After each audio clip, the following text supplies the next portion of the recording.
Welcome to this presentation. My name is Dr. John Lukomona. I'm a trainer in manual handling.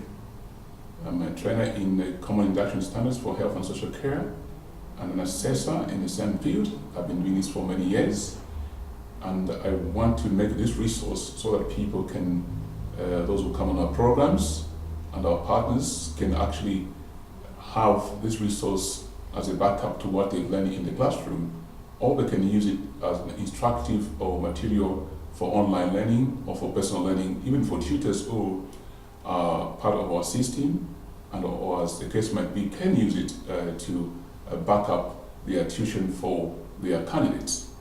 I want to sort of look at the common induction standards for the United Kingdom, which is actually enforced through a wide range of bodies. Employers directly, they can have their own trainers in-house, or they can go to trainers who are qualified to train in the field, or they can go to colleges which are qualified to teach these programs. These are called Common Induction Standards, revised in 2010.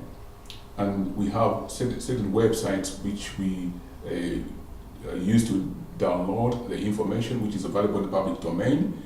And you're quite welcome to search. One of the sources that we use is actually on the www.skillsforcare.org.uk. We do not work for them, but they provide this material for people to use them, as the case might be.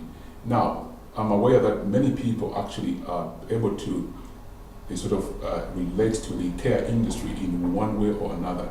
Maybe you've been caring for somebody in your own family, or maybe you've worked in a care industry somewhere before, or as a matter of fact, you are intending to go into care. In England, it is a requirement for anybody who wants to go into the care industry to have these qualifications, the induction standards. There are 8 of them. So that is the target group, those who want to go into the care industry, or for those who are already in the care industry, but their training has expired. The revised standards, which are 8 of them, standard 1 to 8, are available, and I just want to go through very quickly. For those that are actually using this material and you're running a business in the care industry, it's essential that your staff become qualified, because the Care Quality Commission states that all staff should receive a comprehensive induction that takes account of recognized standards within the care sector and is relevant to their workplace and their role. Now, the relevant induction in this context means the common induction standards. They call them in short CIS. Which are these? And I'm just scrolling down. There is standard 1, it is the role of the health and social care worker. Standard number 2, it is the personal development. Number 3, communicate effectively. Standard number 4, equality and inclusion. Standard number 5, principles for implementing duty of care. Then we've got 6, principles of safeguarding in health and social care. Number 7, person-centered support. Number 8, health and safety in an adult social care setting. So your care staff, caregivers, they must have this induction training beforehand. And if they are already working and the qualifications are almost expiring, because some of these expire every year. I think standard 8 for England and Wales, I'm aware of the fact that it lasts for 3 years, the manual handling component of it, which we also, in our training capacity, we issue that one as separate certification, moving and handling. Because as a manual handling instructor, for trainers trainer, we do give this training as well. This is the background to the common induction standards. Now, the skills that you learn in these standards are actually transferable. You find that you learn a wide range of things which you can export in any setting. So even if you don't intend to work in the health and social care sector, sometimes it's also good to get a qualification that exposes you to certain areas and issues of life regarding care. So you're quite welcome as well. But also it prepares you for another career, because most people actually find that the health and social care industry is a very good career because most people are living longer, and there's also much need for care in the community. Once you are trained, properly trained and qualified, you can provide proper and professional care.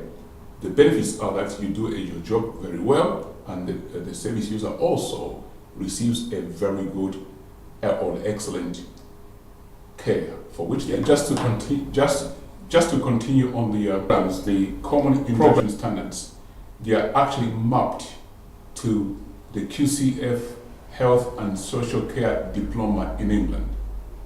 And I think the UK does set a good standard for training and quality assurance. So many other countries, like in Africa, if when I use these materials, I think it's recommendable that you apply the generic skills to your caregiving. And I believe that as you do that, you place yourself at a strategic point of success, in the sense that you are actually using the quality systems which many of the employers or service users would appreciate, that you are highly trained. And I recommend the UK systems are quite very, very good. So you are quite welcome to use this resource, and then you can apply certain areas which actually commensurate to your own region. Maybe the difference might be in certain regulations, but in terms of principles of care, they are the same worldwide. You've got to communicate with the service user. You've got to look at equality and inclusion. You've got to give person-centered care and more. So these things, I think, will be applicable generally to much of your needs in your community. So there is no reason why you should not be part of this program. And I'm sure that the tutor who will use this material will amplify certain areas for clarification to actually apply or suit your own situation. Now, for those that are in the United Kingdom, or you are able to access the qualification through certain institutions to be on the diploma, these materials, when you actually go through them and you produce the right evidence, can be linked to your health and social care diploma, either level 2 or level 3 or some parts of level 5. Don't ask me where is level 4.